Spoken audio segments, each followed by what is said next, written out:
The debate over the future of English club rugby has intensified, and at its core lies a fundamental question: should the game prioritize financial stability or competitive edge? Former South Africa captain Bob Skinstad has delivered a stark warning, one that suggests England may ultimately pay a heavy price for choosing security over jeopardy. Speaking candidly, Skinstad argues that the absence of promotion and relegation in the Gallagher Premiership has dulled the competitive instincts of players and, by extension, weakened England at international level.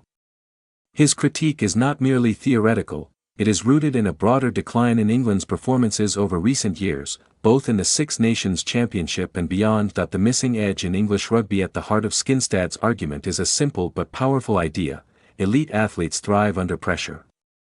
The threat of failure, of losing one's place, one's status, even one's livelihood, creates an intensity that cannot be replicated in a consequence-free environment. As players, we are competitive animals, Skinstad explains. We are built to deal with crushing defeat and to chase the highest possible standards.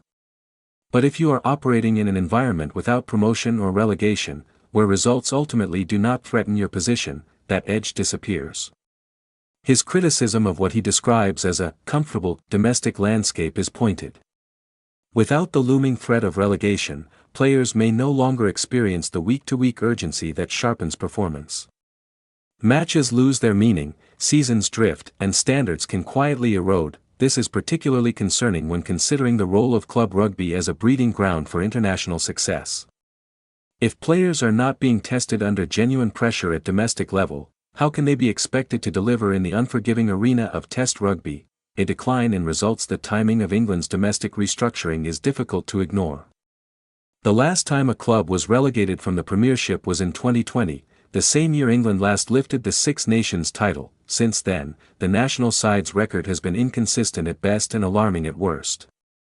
England has lost more than half of its championship matches, recorded only one top-2 finish, and suffered a series of historic setbacks.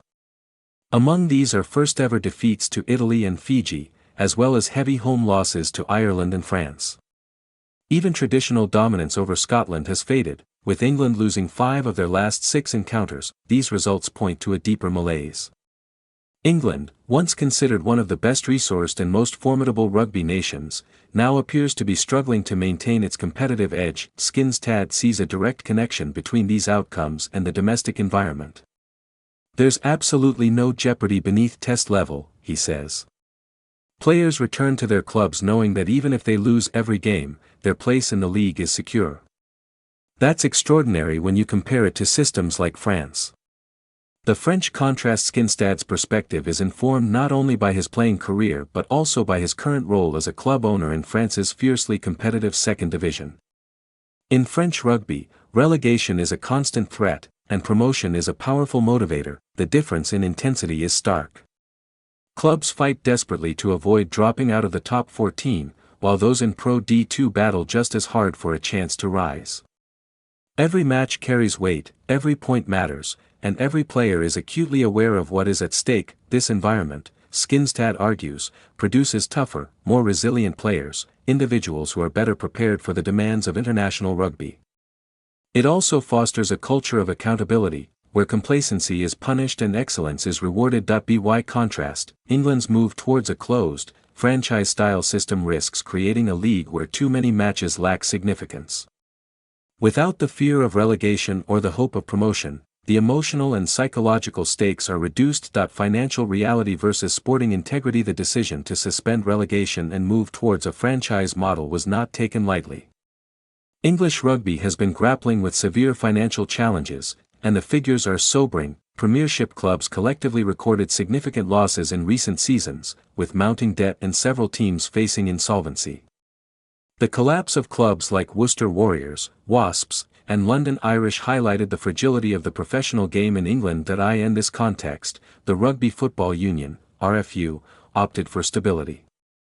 By removing relegation, they aimed to create a more predictable financial environment, allowing clubs to plan long-term and avoid the catastrophic consequences of dropping out of the top division. Supporters of the move argue that it was a necessary step to ensure the survival of professional rugby in England. Without it, more clubs might have folded, leading to job losses and a diminished domestic competition. Yet Skinstad remains unconvinced. While acknowledging the financial pressures, he believes the cost to the sport's competitive integrity is too high. "I think they've failed domestic rugby with this decision," he says. "And I think they may live to regret it." A closed shop and its consequences. The shift towards a franchise model has also had significant implications for clubs outside the Premiership. Teams in the second tier, such as Ealing Trailfinders, find themselves effectively locked out of the top division, regardless of their performance on the field. This has created frustration among players, coaches, and administrators who believe that sporting merit should determine progression. The requirement to meet minimum standards, such as stadium capacity and financial guarantees, has long been a barrier, but the removal of promotion has made the pathway even more restrictive. Former England international Simon Halliday has been vocal in his criticism. As a strategic advisor for Ealing, he has witnessed firsthand the challenges faced by ambitious clubs with no route to the top. "I look at the Premiership and see matches that don't matter anymore," he says. "A third of the league has nothing to play for. That can't be right." His concerns extend to player development. Without meaningful stakes, players may struggle to improve at the rate required for international rugby. Halliday points to emerging talents like Seb Atkinson as examples of individuals who need high-pressure environments to reach their full potential. The player perspective. From a player's standpoint, the absence of jeopardy can have subtle but significant effects. Former England captain Chris Robshaw acknowledges the issue, noting that several teams effectively see their seasons fade away once they are out of contention for titles or European qualification. "When you don't have anything riding on results, it's hard to maintain the same intensity," Robshaw explains. Relegation would force teams to focus and raise their standards. He highlights clubs like Gloucester and Harlequins as examples of sides whose campaigns have drifted, with little at stake in the closing stages of the season. In a relegation system, these teams would be fighting for survival, bringing urgency and drama to every match. However, Robshaw also recognizes the financial realities. "There's no easy answer," he admits. "English rugby can't afford the uncertainty that relegation brings. After what happened to Worcester, Wasps, and London Irish, we don't want to see more clubs disappear." This tension between competitive integrity and financial sustainability lies at the heart of the debate. The impact on the national team. Ultimately, the success of any domestic system is measured by its ability to produce a strong national team.